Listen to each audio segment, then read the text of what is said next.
To kick things off right away, I have to give a huge thank you to Jason, the Old Millennial, who is a Patreon also and a fantastic friend, for recommending on a Patreon request Young Frankenstein, which was the first ever time watch. Now today I'm going to go into spoiler-free territory and give you my kind of thoughts on this movie, so stick around and let's discuss it.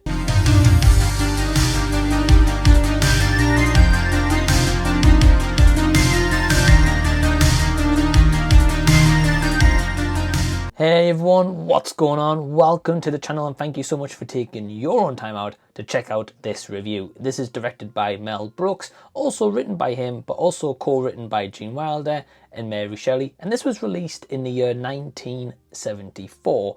Now, I am checking it out for the first time ever in 2023. Several years after kind of living down his family's reputation, Dr. Frederick Frankenstein, or Frankenstein, should I say, inherits his grandfather's castle. While he's there, he discovers a book filled with his grandfather's experiments. So going into this movie, I knew absolutely nothing about it except the plot synopsis, and it was directed by Mel Brooks. I think I've only ever seen kind of one Mel Brooks movie before this one, and that was for a movie called Life Stinks, which I do remember liking, but it's been some time since I've seen it. If you guys want to request movies for Patreon, the link is down below in the description box to join today. It starts from only £1 per month and you get access to so many more benefits.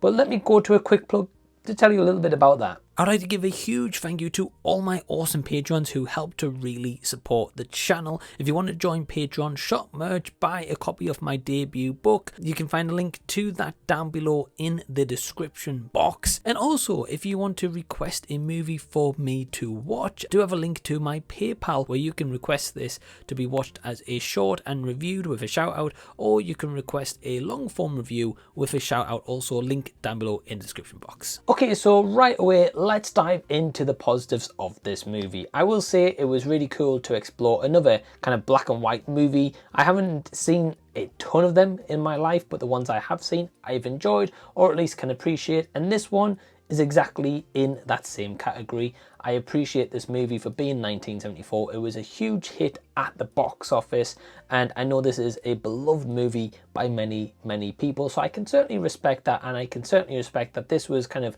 categorized as like a horror comedy. I think especially for that time period, it was something that was probably very groundbreaking, and still up until today, it is still impressive. It is just beautifully shot. It is presented in a very unique way and kind of a different adaptation on a Frankenstein story, as far as I'm aware. I could be wrong, comment below if I am.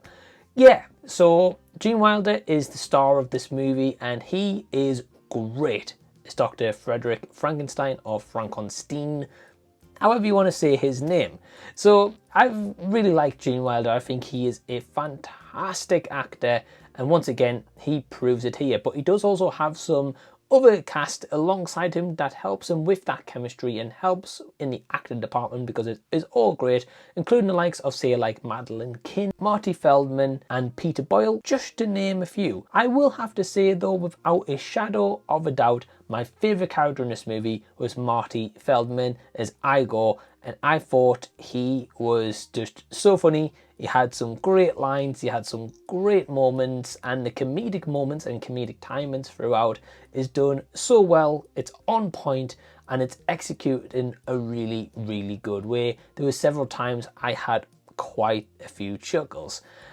The story throughout kept me engaged. I don't think this movie kind of overstayed its runtime, or I felt like it needed to be expanded the runtime. I think it kind of just suited it for what it was doing and what it went to accomplish. And this movie also, after reading up on it, has a kind of wild backstory, especially with the process works of Mel Brooks and Gene Wilder, kind of these two minds getting together, because I know they didn't exactly see eye to eye at every single point. This was definitely a unique movie of the 1970s that I can say that I enjoyed, but I do have to say it's not a perfect movie, and unfortunately I don't think it will be a one that I'll revisit time and time again. The reason I say that is because although I said I did have quite a few chuckles, which I did, there was some comedy here which I just didn't feel worked that great, at least not for me anyway. And I don't know if it's because of how this movie is maybe aged a little bit, and especially with it being the 70s up until now, you know, it is a one that is kind of, maybe you might appreciate it more if you've seen this as like a kid, or maybe round about near the time when this first ever released, or if you're like an absolute huge fan of old cinema. Not to say that I'm not, because my favorite musical, for example, is The Sound of Music, which is a very old movie, but especially if you're categorized and defined more into kind of older movies than say maybe newer ones, maybe it's more up your alley. It just felt like something was missing throughout, and I don't know if it's because of how it's aged, or maybe because I've seen this for the first ever time in 2023. I can't put my finger on what exactly it is, but it just felt like it lacked a little bit for me, to the point where I was really on board, really invested, couldn't wait to get to the runtime and wanted more from this movie. I thought, after I finished, I thought, yeah, that was good. I liked it, but I can't see myself like buying it or owning it on physical media and like adding it to the collection, for example. So with that in mind, my overall score for Young Frankenstein is a 3 out of 5 stars. So have you seen this movie? Am I the only person on the planet who has not seen this movie? Well, the most important opinion of all is yours, guys, and I really want to hear it down below in the comment section. Comment, let me know what you think. Let's continue the discussion down there. And until the next video, I will see you in the next one.